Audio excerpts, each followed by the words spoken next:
Je parle de la tragédie d'une résistance étouffée au Cameroun, au Congo, au Niger, au Mali, au Mozambique et partout là où la France et l'Europe ont échoué. On nous parle d'indépendance, mais où est-elle quand chaque loi est dictée par le FMI? Nos dirigeants dansent le tango de la servitude, un pas en avant et deux pas vers l'esclavage moderne. Et quand un peuple ose se révolter, on lui offre des balles en guise de pain.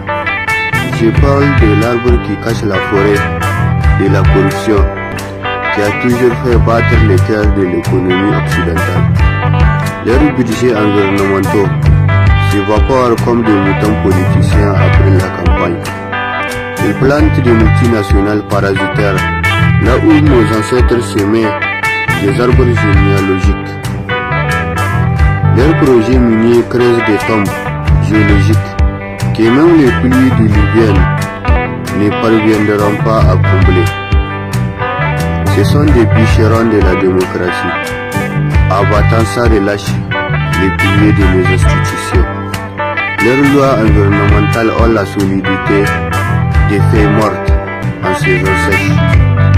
Quand les derniers arbres seront abattus pour nourrir leur soif de pouvoir, quand les derniers fleuves seront empoisonnés par leur cupidité, nous planterons des forêts de la résistance, là où ils n'ont semé que désolation.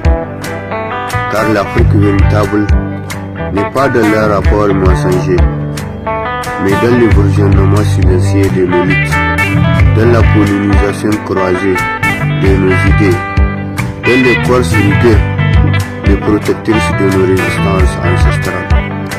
Nos forêts sont des livres ouverts, dont les dirigeants dirigés ne savent pas déchiffrer les avertissements.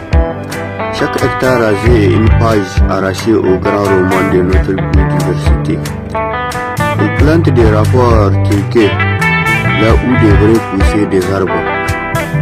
Leurs politiques climatiques sont comme des baobabs creux, imposantes en apparence, mais vides de substance. Les villes étouffent dans un climat d'incompétence, pendant qu'ils se vendent avec des feuilles de rapports bidonnés. Je parle du mirage de l'autorité, des rois sans couronne, des généraux sans armée. Je parle de dirigeants qui paradent dans des Mercedes blindés,